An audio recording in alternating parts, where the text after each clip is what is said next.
2026年4月23日，利未記第27章。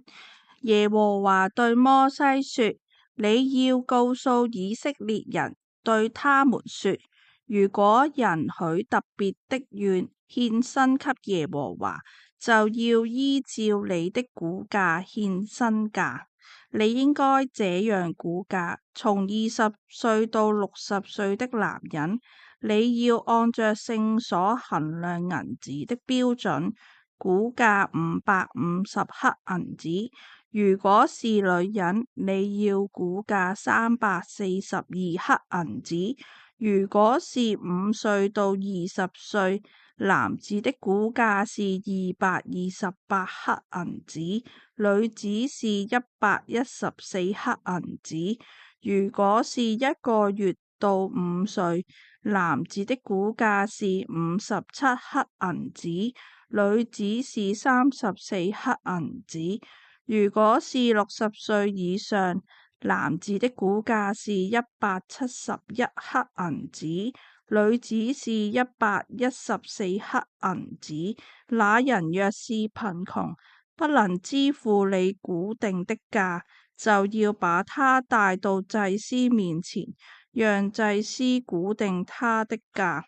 祭司就按着許願的人的經濟能力估定他的價。如果所許的是可以獻給耶和華為供物的牲畜，獻給耶和華的任何牲畜都要分別為聖，不可更換，也不可代替，無論是好的換壞的，或是壞的換好的，都不可以。如果人一定要以另一隻牲畜代替以前所許的牲畜獻上，那麼以前所許的和用來交換的都要分別為聖。所許的若是不潔淨的牲畜，人不能把它獻給耶和華為供物，就要把牲畜牽到祭司面前。祭司要按牲畜的好壞估價，祭司估價多少就是多少。如果他一定要把牲畜贖回，就要按你的估價多付1/5。如果有人把房屋分別為聖獻給耶和華，祭司要按房屋的好壞估價，祭司估價多少，就定他價值多少。把自己房屋分別為聖的人，如果要贖回房屋，就要按你估定的價銀多加1/5，房屋才可以歸他。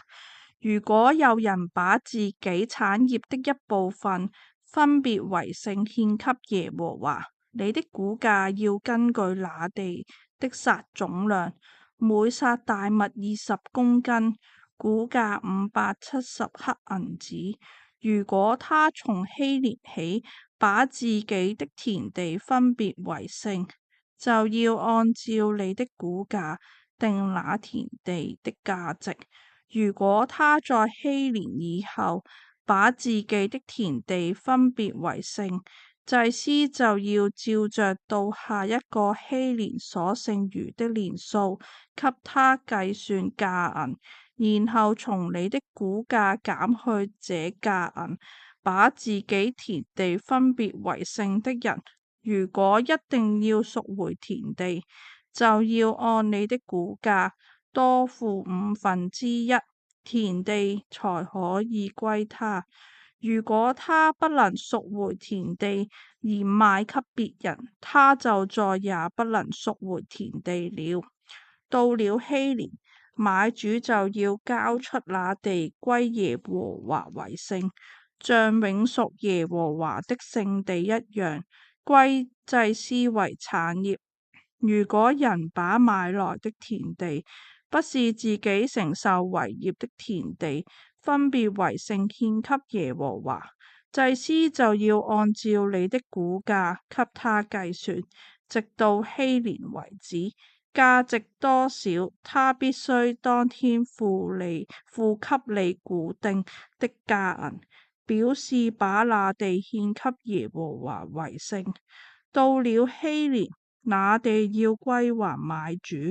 就是歸還那承受那地為業的原主。你的一切估價都要照着聖所衡量銀子的標準，唯獨牲畜的頭一胎，無論是牛或是羊，既然頭一胎是屬耶和華的，人就不能再把它分別為聖，因為這本是耶和華的。但如果是不潔淨的牲畜，他就要按照你的估價加上1/5，把它贖回；如果不贖回，就要按照你的估價賣掉。一切永屬耶和華的聖物，就是人永獻給耶和華的物，無論是人或是牲畜，或是他承受作產業的田地，都不可以變賣，也不可以贖回。一切永獻之物都是歸耶和華為至聖的。如果有人永獻牲畜作永屬耶和華的聖物，就不可贖回，必須把它殺死。地上的一切，無論是地上的種子，或是樹上的果子，1/10是耶和華的，是歸給耶和華為聖的。如果人一定要贖回這1/10，除物價之外，還要加上1/5。牛群和羊群的1/10，就是一切從牧人杖下經過的，每第10隻都是歸耶和華為聖的。人不可理會是好或是壞，也不可把它更換。如果一定要更換，本來的與更換的都要分別為聖，不能贖回。以上這些就是耶和華在西奈山為以色列人吩咐摩西的律例。讀經立志禱文。